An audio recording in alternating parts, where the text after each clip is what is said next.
Hello friends, எல்லாருக்கும் வணக்கம். இன்றைக்கி நம்ம நிக்கிஸ் கிச்சனில் நல்ல மொறுன்னு குழந்தைகள்லேருந்து பெரியவங்க வரைக்கும் எல்லாருமே விரும்பி சாப்பிட்ற மாதிரி நல்ல ருசியான ராகி ரவா தோசை எப்படி செய்கிறது அப்படிங்கிறத பார்க்கலாம். அதோடு வச்சு சாப்பிட்றதுக்கு குயிக்காக 2 நிமிஷத்தில் ரெடி பண்ணக்கூடிய கடலை சட்னி எப்படி அரைக்கிறது அப்படிங்கிறத இந்த வீடியோவில் நான் சிம்பிளாக சொல்லியிருக்கேன்.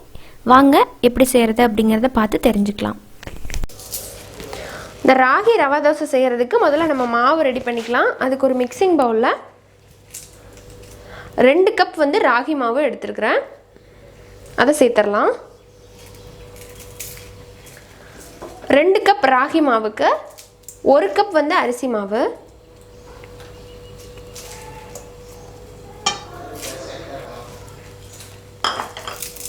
4 டேபிள் ஸ்பூன் ரவை, அதையும் சேர்த்துக்கலாம்.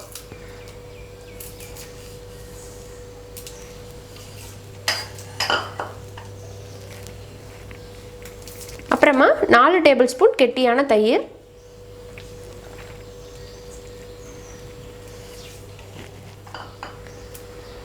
மீடியம் சைஸில் 2 பெரிய வெங்காயத்தை பொடி பொடியாக கட் பண்ணி சேர்த்துக்கலாம்.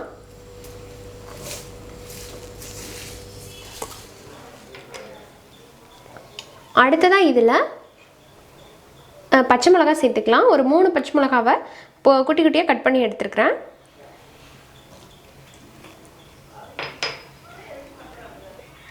இதோட ஒரு 6லேருந்து 7 முந்திரியை குட்டி குட்டியாக கட் பண்ணியிருக்கிறேன். இது ஆப்ஷனல் தான், பிடிச்சா சேர்த்துக்கலாம், அப்படி இல்லைனா தேவையில்லை. வாயில் கடிப்படும் போது நல்லா க்ரன்ச்சியாக நல்லாயிருக்கும் தோசையில், அதனால் சேர்த்துருக்குறேன். அடுத்ததான் இதில் நீங்கள் ரவா தோசைக்கு எப்படி மிக்ஸ் பண்ணுவீங்களோ அதே மாதிரி மிக்ஸ் பண்ணிக்கலாம். பார்த்திங்கன்னா இஞ்சி குட்டி குட்டியாக கட் பண்ண இஞ்சி, அதே போல் நல்லா பொடி பொடியாக கட் பண்ண கருவேப்பிலை, குட்டி குட்டியாக கட் பண்ண கொத்தமல்லி இலை,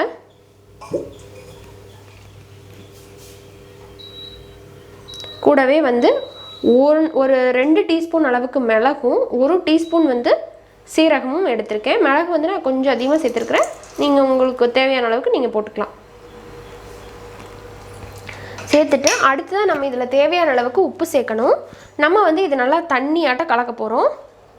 நீங்கள் கடைசியாக கூட உப்பு ஆட் பண்ணிக்கலாம். பிகினர்ஸாக இருந்தீங்க அப்படின்னா முதல்ல உப்பு போடுறது தெரியாது அப்படின்னா நீங்கள் கடைசியாக கூட உப்பு சேர்த்துக்கலாம், ஒன்றும் பிரச்சனை இல்லை. கலந்துட்டு கூட சேர்த்துக்கலாம். இப்போ இதில் நான் உப்பு சேர்க்குறேன். டேபிள் சால்ட்டு தான் ஆட் பண்ணுறேன். உப்பு தேவையான அளவுக்கு.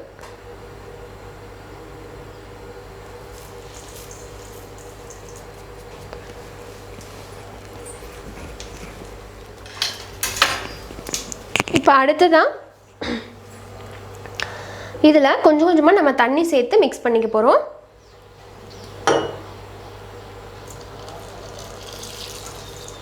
எடுத்தோடனே மொத்தமாக சேர்க்காதீங்க, கட்டி சேர்ந்த மாதிரி இருக்கும். கொஞ்சம் சேர்த்துட்டு கலந்து விட்டுட்டு மறுபடியும் தண்ணி சேர்த்துக்கலாம். நான் ஒரு 6 பேர்த்துக்கு செய்கிறேன், அதனால் கொஞ்சம் அதிகமாக போட்டிருக்கிறேன். நீங்கள் கொஞ்சமாக தான் செய்கிறீங்க அப்படின்னா எல்லாமே இதில் பாதி சேர்த்துக்கிட்டிங்கன்னா போதும். அளவை அப்படியே குறைச்சிக்கோங்க. இல்லை இன்னும் அதிகமாக பண்ணணும் அப்படின்னா அளவை கூட்டிக்கலாம். மறுபடியும் தண்ணி சேர்த்துக்கலாம். உப்பு நம்ம சேர்த்தது பத்தாது, ஸோ கடைசியாக மறுபடியும் போட்டுக்கலாம். யூஸ்வலாக ராகி தோசை பார்த்திங்கன்னா அப்படியே கொஞ்சம் கொல கொலன்னு இருக்கும் இல்லைங்களா? பட் இது அப்படியே ரவா தோசை சாப்பிட்ட ஃபீலே இருக்கும் உங்களுக்கு. ரொம்ப நல்லாயிருக்கும். இது கூட தேங்காய் சட்னி, கார சட்னி, அப்புறமா நான் உங்களுக்கு ஒரு சட்னி செஞ்சு காமிக்கிறேன் பாருங்கள். செம்ம டேஸ்ட்டாக இருக்கும் அந்த சட்னி. குருமா கூட நீங்கள் வச்சு சாப்பிட்லாம். ராஜ்மா கிரேவி இருக்குது இல்லைங்களா, நம்ம சேனலில் ஆல்ரெடி போட்டிருக்கோம். அது இந்த தோசைக்கு ரொம்பவே நல்லாயிருக்கும். இப்போ இது நல்லா மிக்ஸ் பண்ணியாச்சு. இப்போ இதில் நிறைய தண்ணி விட்டுக்கலாம்.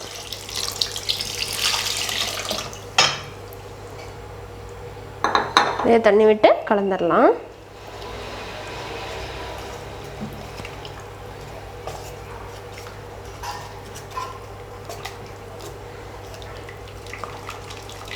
எந்த வித கட்டி இருக்கக்கூடாது. நல்லா மிக்ஸ் பண்ணிடுங்க. ரவை சேர்த்ததுனால அவ்வளோ சீக்கிரம் கட்டி வராது. இப்போ மிக்ஸ் பண்ணியாச்சு. பார்த்திங்கன்னா கன்சிஸ்டன்சி இப்படி தான் இருக்கும். ஊற்றும் போதே நமக்கு தெரியும். கொஞ்சம் ரொம்ப திக்காக இருக்கிற மாதிரி இருந்ததுன்னா மறுபடியும் கூட தண்ணி சேர்த்துக்கலாம். இதை கரெக்டாக ஒரு அரை மணி நேரம் ஊற விட்டுடலாம்.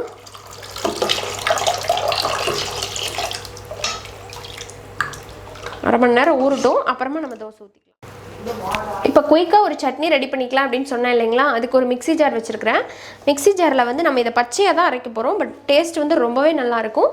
இதில் வந்து ஒரு அரை கப் அளவுக்கு இருக்கும் வேர்க்கடலை. அதை வந்து ஆல்ரெடி நான் வந்து வறுத்து எடுத்து வச்சுருக்கிறேன். வறுத்து தோலை நீக்கிட்டு எடுத்துருக்கிறேன். அதை வந்து சேர்த்துடலாம். தோலோடு சேர்த்தாலும் ரொம்பவே நல்லாயிருக்கும், நீங்கள் அப்படி இருந்தாலும் சேர்த்துக்கலாம்.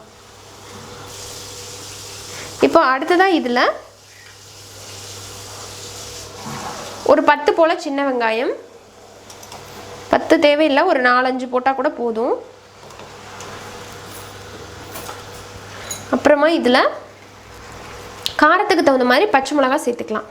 பச்சை மிளகா வந்து பச்சை மிளகா மட்டும்தான் நம்ம இதில் சேர்த்து போகிறோம். ஸோ நீங்கள் எவ்வளோ காரம் உங்களுக்கு தேவைப்படுதோ அந்த அளவுக்கு பார்த்து சேர்த்துக்கோங்க. நான் கொஞ்சம் சுருக்குன்னு இருந்தால் தான் நல்லாயிருக்குன்ட்டு 3 மிளகா சேர்த்துறேன். அல்சர் பேஷண்ட்டு இருக்கீங்க அப்படின்னா தயவு செஞ்சு இது மாதிரி செய்ய வேண்டாம். ஆல்ரெடி நம்ம சேனலில் வந்து கடலை சட்னி வீடியோ வந்து அப்லோட் பண்ணியிருக்கிறோம், அதை பார்த்துக்கோங்க. பட் இந்த கடலை சட்னி வந்து இந்த மாதிரி ராகி களி, ராகி தோசை, ராகி இந்த மாதிரி பண்ணுறதுக்கு எல்லாத்துக்குமே ரொம்ப நல்லாயிருக்கும். அதுக்காக குயிக்காக செய்யக்கூடியதும் கூட. இதில் வந்து 2 பல், சின்ன பல்லாக 2 பல் வந்து பூண்டு, அப்புறமா பச்சை கருவேப்பிலை. இது எல்லாத்தையுமே நம்ம பச்சையாக சேர்த்துட்டு இதோட வந்து கொஞ்சம் வந்து உப்பு சேர்த்துக்கிறோம். உப்பு. அப்புறமா இதில் வந்து தேங்காய் வந்து ஒரு 1/4 கப் தேங்காவை சேர்த்துடலாம்.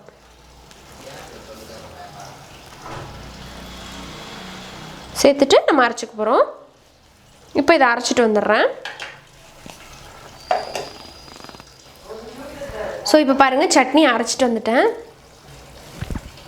ரியலி சொல்லவே வேண்டாங்க, செம்ம டேஸ்ட்டாக இருக்குது. இது வந்து பார்த்திங்கன்னா இந்த ராகி களி இருக்கு இல்லைங்களா, அதுக்கு ரொம்ப நல்லாயிருக்கும், ரொம்பவே சூப்பராக இருக்கும். இது நம்ம தாளிக்காமல் சாப்பிட்டா தான் இதோட ரியல் டேஸ்ட்டே. உங்களுக்கு அப்படி தாளிக்கல ஃப்ளேவர் தான் பிடிச்சிது அப்படின்னா நீங்கள் வந்து கொஞ்சம் எண்ணெய் சேர்த்து எப்பவும் தாளிப்போம் இல்லைங்களா, அது மாதிரி நீங்கள் தாளிச்சிக்கலாம். கடுகு, உளுந்து பருப்பு போட்டு கருவேப்பிலை போட்டு நல்லா தாளிச்சு உள்ள கொட்டியும் சாப்பிட்லாம், ரொம்ப நல்லாயிருக்கும். பட் தாளிக்காமல் சாப்பிட்டாலே செம்ம டேஸ்ட்டாக இருக்கும். இப்போ இதை வந்து உரமாக வச்சிடலாம். இன்னொரு 10 நிமிஷம் ஆகட்டும், நம்ம ராகி தோசை ஊற்றிக்கலாம். இப்போ அரை மணி நேரத்துக்கு மேலே ஆயிடுச்சு, நம்ம தோசை ஊற்றிக்கலாம். மாவு பார்த்திங்கன்னா நம்ம மிக்ஸ் பண்ணி வச்சு ஊற வச்சதுக்கப்புறமா கொஞ்சம் திக்காக ஆரம்பிச்சிருக்கும். திக்காகிடுச்சு அப்படின்னா மறுபடியும் தேவையான அளவுக்கு தண்ணி சேர்த்து நல்லா இந்த மாதிரி வாட்டரியாக இருக்கிற மாதிரி பார்த்துக்கோங்க கன்சிஸ்டன்சி. இப்போ வந்து தவாவை வந்து நல்லா சூடு பண்ணிக்கோங்க.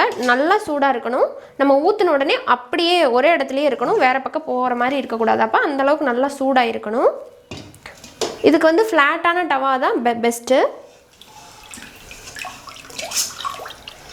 இப்போ அதை நல்லா கலந்து விட்டுட்டு நம்ம தோசை ஊற்றிக்கலாம்.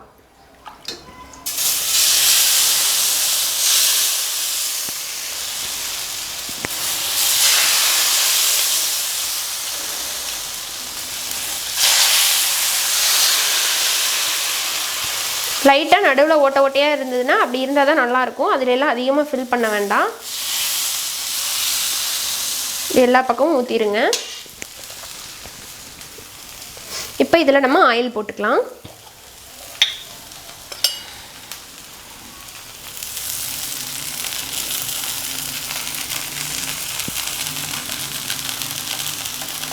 மீடியமில் வச்சு வேக வைக்கணும். ஒரு 3 நிமிஷத்துக்கு மேலேயும் ஆகும், 3லேருந்து 4 நிமிஷம் போல் ஆகும் ஒரு தோசை நல்லா கிறிஸ்பியாக வர்றதுக்கு.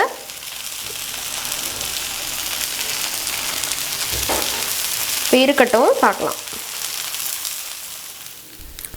இப்போ பாருங்கள், தோசை நல்லா கிறிஸ்பியாக ரெடி ஆகிடுச்சு. இப்போ நம்ம எடுத்து சர்வ் பண்ணிட வேண்டியதான். நல்லா மொறுமொறுன்னு சூப்பராக நம்மளோட ராகி ரவா தோசை ரெடி. அப்படியே ரவா தோசை சாப்பிட்ட அதே ஃபீல் இருக்கும் நீங்கள் இந்த மெத்தடில் ட்ரை பண்ணி பார்த்தீங்கன்னா. பாருங்கள் எவ்வளோ கிறிஸ்பியாக இருக்குது அப்படின்ட்டு.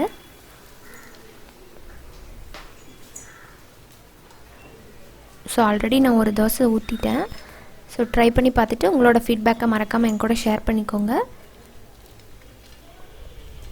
அவ்வளோதாங்க, நல்ல கிறிஸ்பியான ராகி ரவா தோசை ரெடி. அதோட சூப்பரான சைட் டிஷ் வந்து நம்ம ரெடி பண்ணியிருக்கிற கடலை சட்னி. இந்த கடலை சட்னி வந்து மெத்தட் நம்பர் 3. ஆல்ரெடி நம்ம சேனலில் 2 கடலை சட்னி வெரைட்டிஸ் வந்து அப்லோட் பண்ணியாச்சு. அதோட லிங்க் எல்லாமே டிஸ்கிரிப்ஷனில் இருக்குது, தேவைப்படுறவங்க பார்த்து செக் பண்ணிக்கலாம். இந்த வீடியோ பிடிச்சிருந்ததுன்னா லைக் பண்ணுங்கள், யூஸ்ஃபுல்லாக இருக்குன்னு நினச்சிங்கன்னா ஃப்ரெண்ட்ஸ் அண்ட் ஃபேமிலியோட ஷேர் பண்ணுங்கள். மறக்காமல் நம்ம சேனல் நிக்கிஸ் கிச்சனை சப்ஸ்கிரைப் பண்ணிவிட்டு கூட இருக்கிற பெல் சிம்பிளை அழுத்தி விட்டுருங்க. அப்போ தான் நான் இனிமேல் போடுற வீடியோஸோட அப்டேட் உங்களுக்கு உடனுக்குடனே நோட்டிஃபிகேஷனாக கிடைக்கும். என்னோட எல்லா வீடியோவையும் நீங்கள் மிஸ் பண்ணாமல் பார்க்க முடியும். இன்னொரு இன்ட்ரெஸ்டான அண்ட் ஹெல்தியான ரெசிபியோட உங்களை சீக்கிரமாக வந்து மீட் பண்ணுறேன். அது வரைக்கும் நன்றி, வணக்கம்.